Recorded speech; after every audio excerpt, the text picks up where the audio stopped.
Hi every one, எல்லோரும் எப்படி இருக்கீங்க? Welcome back to our channel Pinky and Oliva. இன்றைக்கி எங்கள் வீட்டில் வந்து கொஞ்சம் கார்டன் ஒர்க் இருந்தது.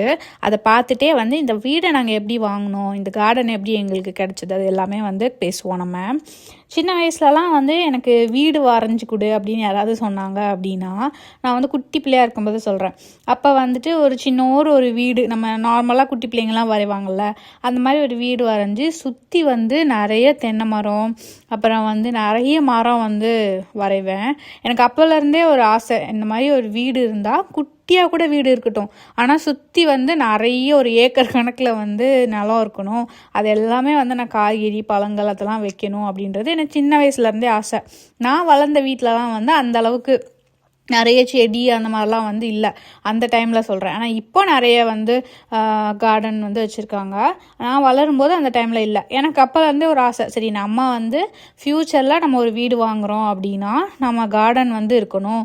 அதில் வந்து எனக்கு பிடிச்ச மாதிரி ஆப்பிள் ஆரஞ்சு அதெல்லாம் வளருமான்னு கூட எனக்கு தெரியாது, ஆனால் எனக்கு ஒரு கனவு இருக்கும், அந்த மாதிரி இருக்கணும் அப்படின்னு. ஸோ போலாண்டு வந்து ஆக்சுவலி நான் படிக்க இங்கே வந்திருந்தப்போ எனக்கு வந்து இங்கே செட்டில் ஆவேன் அப்படின்ற ஒரு ஐடியாவே இல்லை. என்னோடய இது என்னென்னா, சரி நம்ம இங்கே படிக்க வரோம், படிச்சுட்டு நம்ம வந்து ரிட்டர்ன் வந்து இந்தியா போயிட்டு அங்கே வந்து மேரேஜ் ஆகி செட்டில் ஆகும் அப்படின்றது தான் என்னோடய ஐடியாவாக இருந்தது. ஆனால் பை காட்ஸ் கிரேஸ் வந்துட்டு காடோட பிளான் படி நான் வந்து இங்கே செட்டில் ஆகியிருக்கேன். அப்புறம் நாங்கள் வந்து இப்போது கிட்டத்தட்ட ஒரு 3 years ஆச்சு நாங்கள் மேரேஜ் பண்ணி. அப்போது நாங்கள் மேரேஜ் ஆகி ஒரு 2 to 3 monthsலேயே வந்து நாங்கள் இந்த வீடு வாங்கிட்டோம். மார்கேஜ் வந்து எடுத்து நாங்கள் இந்த வீடை வாங்கினோம்.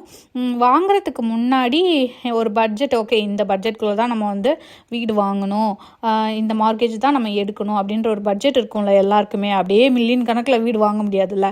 அதனால் சரின்னு சொல்லிட்டு நாங்கள் அப்போ வீடு தேடும்போது எங்கள் பட்ஜெட்டுக்கு ஒரு 2 வீடு தான் வந்து இருந்தது. ஒன்று வந்துட்டு சிட்டிக்குள்ளேயே இருந்தது, இன்னொன்று வந்து அவுட்டரில், அதாவது நாங்கள் இப்போ இருக்கிற வீடு அந்த மாதிரி. எனக்கு வந்து அப்பார்ட்மெண்ட்டில் வந்து தங்கணும் அப்படின்ற ஒரு விருப்பமே இல்லை. ஆனால் அந்த காலம் அப்படின்னா எனக்கு என்னமோ வயசான மாதிரி ஃபீல் ஆகுது. அந்த டைமில் வந்து பார்த்திங்கன்னா அப்பார்ட்மெண்ட்ஸ்லாம் வந்து இல்லாத டைமில் புதுசாக அந்த அப்பார்ட்மெண்ட்ஸ் அதெல்லாம் வந்து அந்த ட்ரெண்ட் வர ஆரம்பிக்கும்போது எல்லோரும் அப்பார்ட்மெண்ட்ஸில் தங்கும்போது எனக்கு வந்து ஒரு ஆசை இருந்தது.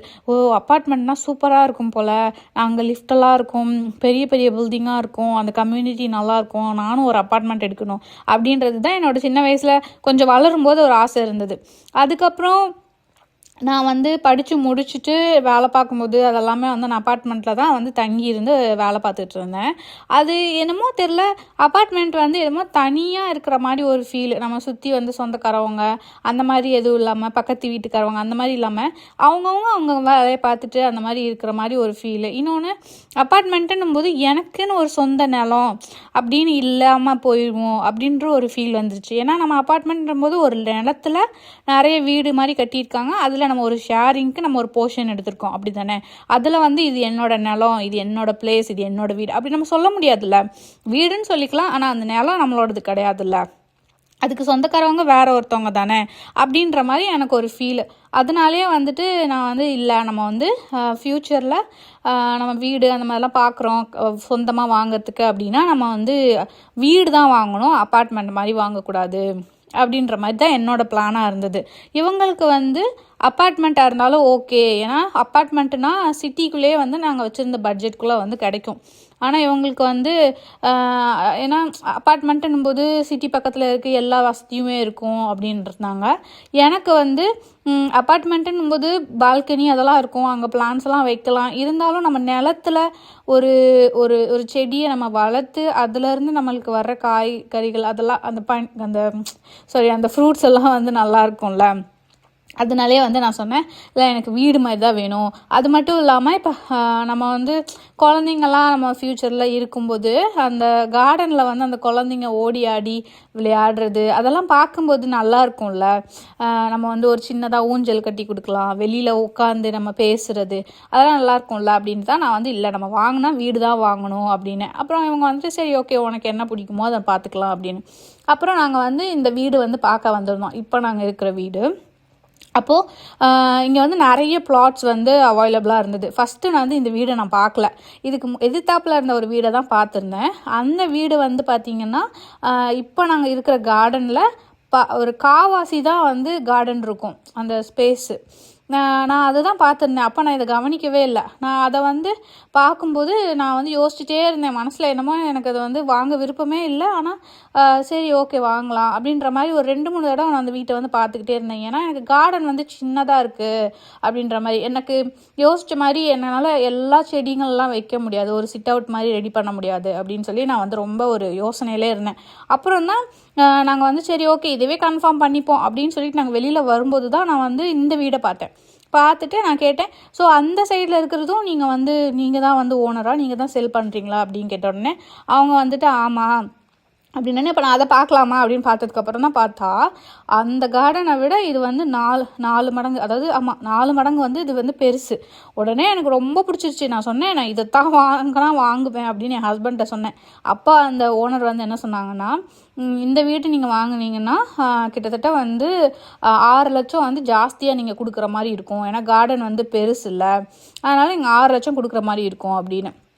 நான் சொல்லிட்டேன் என் ஹஸ்பண்ட்டை, இல்லை நம்ம 6 லட்சம் அதிகமாக கொடுத்தாலும் பரவாயில்ல, எனக்கு வந்து இந்த பெரிய கார்டன் மாதிரி தான் வேணும் அப்படின்னு சொல்லி நான் வந்து இதை வாங்கிட்டோம். இதை வாங்கினதுக்கப்புறம் என்னோடய சந்தோஷம் தாங்க முடியல. ஏன்னா இப்போ எனக்கு வந்து நான் நிற்கிற இடம் என்னோடது, ஒரு லேண்டு என்னோடது, நிற்கிற இடத்துலேருந்து வானம் வரைக்கும் என்னோட இடம் அப்படின்னு நான் சொல்லிக்கக்கூடிய ஒரு இது இருக்குல்ல, அதுக்கு வந்து எனக்கு ரொம்ப சந்தோஷமாக இருந்தது. அது மட்டும் இல்லாமல் கார்டனுக்குமே வந்து என்கிட்ட 2 ஆப்பிள் மரம், எல்லாமே 2 வச்சுருப்பேன். ஆப்பிள் மரம், 2 ப்ளம்ஸு, அதுக்கப்புறம் 2 இது பேரிக்காய், அதுக்கப்புறம் 2 ராஸ்பெரி, 2 ப்ளூபெர்ரி, அப்புறம் 2 பிளாக்பெர்ரி, இந்த மாதிரி எல்லாமே வச்சுருப்பேன். நிறைய கலராக வந்து ரோஸு, அதுக்கப்புறம் நிறைய இந்த மாதிரி பைன் ட்ரீ, அப்புறம் க்ரோட்டன்ஸு, இங்கே உள்ள டிஃப்ரெண்ட்டாக இருக்கும்ல, அது எல்லாமே நான் வந்து பார்த்து ஒவ்வொன்றா அந்த நர்சரிக்கு போய் வாங்கி கொண்டு வந்து வைக்கும் போதெல்லாம் எனக்கு அவ்வளோ சந்தோஷம்.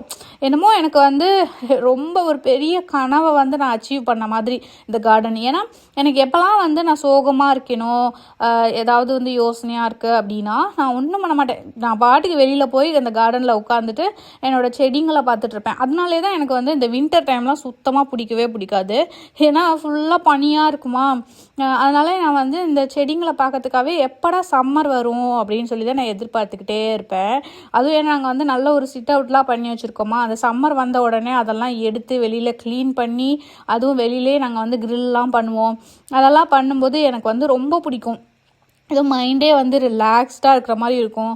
ஒவ்வொரு செடியிலையும் ஒவ்வொரு நாளும் பூ பூக்கும்போது, காய்க்கும்போது அதெல்லாம் போய் தொட்டு பார்த்து அதெல்லாம் எனக்கு உடம்பெல்லாம் சிலிர்க்கும். அந்த அளவுக்கு வந்து எனக்கு அவ்வளோ ஆசை அந்த கார்டன் அப்படின்னாலே. அதில் வந்து ஒர்க் பண்ணுறதும் எனக்கு வந்து ஒரு வேலையாகவே தெரியாது. எனக்கு இவங்களுக்கு வந்து அந்த இதெல்லாம் வந்து என்ன நீ இவ்வளோ வேலை பார்க்க சொல்கிற கார்டனில் அப்படின்வாங்க. ஆனால் எனக்கு வந்து அது ஒரு வேலையாகவே தெரியாது. ஸோ இதுதான் வந்து எங்களுக்கு கார்டன் வந்து எங்களுக்கு இந்த கார்டன் எப்படி அமைஞ்சது, இந்த கார்டனை நாங்கள் எப்படி டர்ன் அவுட் பண்ணியிருக்கோம், அது எல்லாமே வந்து இதுதான் அந்த கதை. அது மட்டும் இல்லாமல் இப்போ ரீசெண்டாக நாங்கள் வந்து கிராஸ் எல்லாம் மாற்றி போட்டிருந்தோம். ஏன்னா எங்கள் நாய்க்குட்டி வந்து ஃபுல்லாக டேமேஜ் பண்ணி வச்சிட்டான் அப்படின்னு.